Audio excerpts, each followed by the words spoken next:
black robes. Most people never question, why do Catholic priests wear black robes? Kids that graduate from high school wear black robes. Judges wear black robes. Rabbis wear black robes because black robes represent the planet Saturn. They are a symbol for the planet Saturn. Saturn was called by the ancient people Lord of the Rings, and Saturn is Lord of the Rings. This is why women were told in the ancient world to listen to their god, and the concept was they would wear an ear ring. Men were to get married before their gods. They would wear a wedding ring because the old ancient god of the Middle East, one of the ancient gods of the Middle East, was the planet Saturn. Saturn was directly connected to Yahweh, the Hebrew God. And so this is why even today the Jews celebrate the worship of Saturn. Saturn in the old Phoenician language was called Shabbath. Look up in the Phoenician language, you will find that the planet Saturn was called Shabbath, and his worship to honor him once a week was called Sabbath. So when the Jews are having Sabbath, they're actually paying homage to their god Saturn, Lord of the Rings.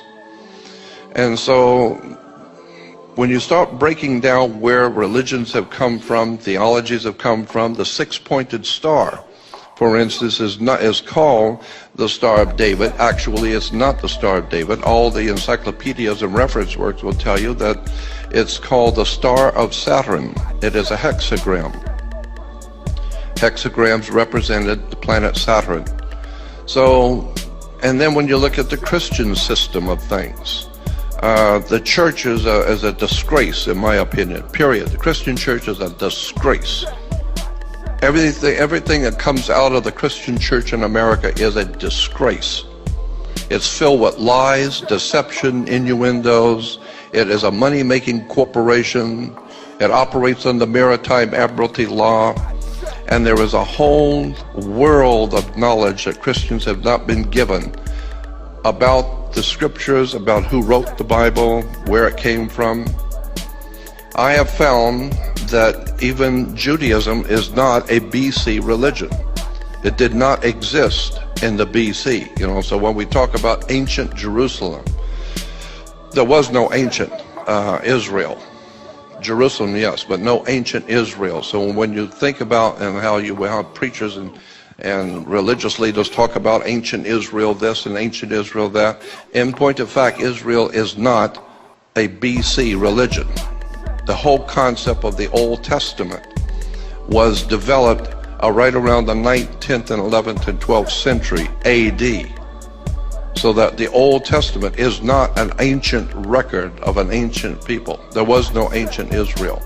Two of the greatest scholars, archaeologists in Israel, have written a book called Unearthing the Bible. And these two men, these two archaeologists, are the best and the brightest of the archaeologists in Israel. And in their book, basically, that's what they said. There was no Moses, there was no King Solomon, there was no King David. The entire thing was written probably in the 8th, 9th, and 10th century AD in Europe. Developed and ultimately taken, all of that was taken by the Jesuits in the Catholic Church and rewoven into a story and given to us today as an ancient Israel. There was no ancient Israel. Never existed. There was no Moses, there was no King Solomon. Solomon was Sol, Om, On. Sol is Latin for the sun. Om is the Hindu word for the creative force. And On is the name of the sun in Egypt. The Greeks call it Heliopolis, but the Egyptians call the city of the sun On. Go look in a dictionary, look up the word On. It will tell you it's the city of the sun in Egypt. This is why you flip a light switch on, because it was a city of light.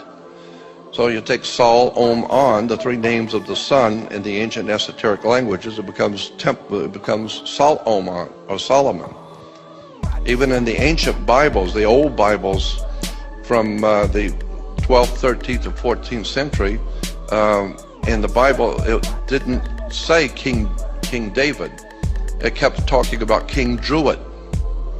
And incidentally, the system of government and laws that we live under today in America and in the Western world is a Druidic system. America is a Druidic country. Canada is Druidic.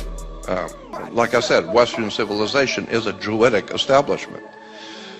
The Druids were a very powerful priesthood in Europe, even before the Roman Empire existed. And they were the attorneys, the lawyers, the religious leaders, the politicians. It was called the Druidic system. And one of the most important symbols in the Druidic system was a magic wand, like Merlin the magician with his magic wand.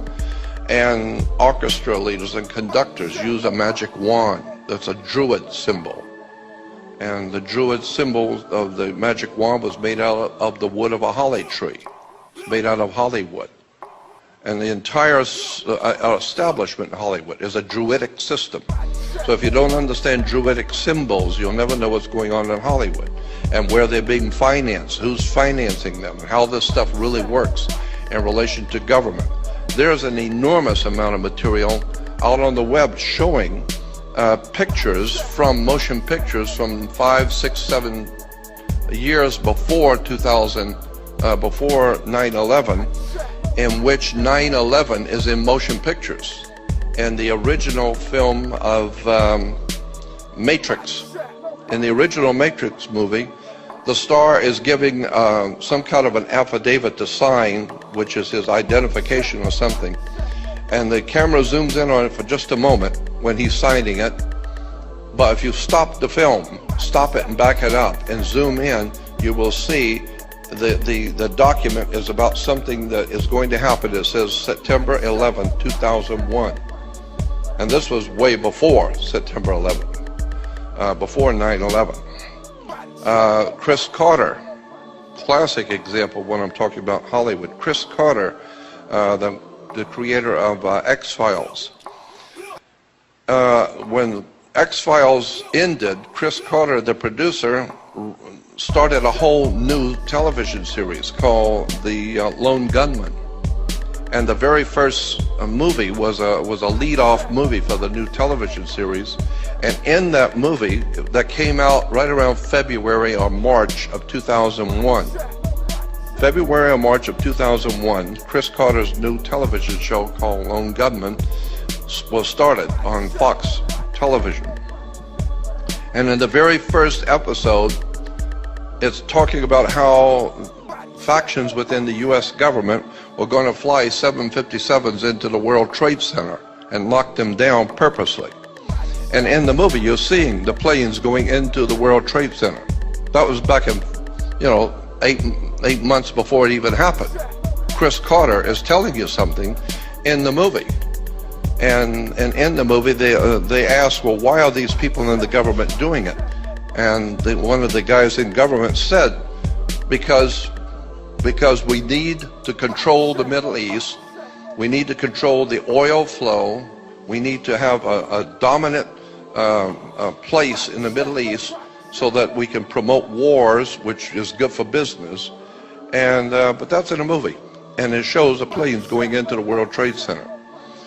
General Electric, about 3 or 4 years before 9/11, General Electric came out with a refrigerator in Italy, and on the face of the refrigerator, painted, were 2 jets flying into the World Trade Center. Shows the World Trade Center and 2 big planes flying into them. And I have many, many pictures from Hollywood showing 9/11 jets flying into the World Trade Center. So all I'm saying is that Hollywood knows what's going on.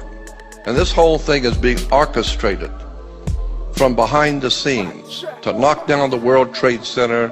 I mean, and the day it happened, I became so depressed, I just dropped out of speaking.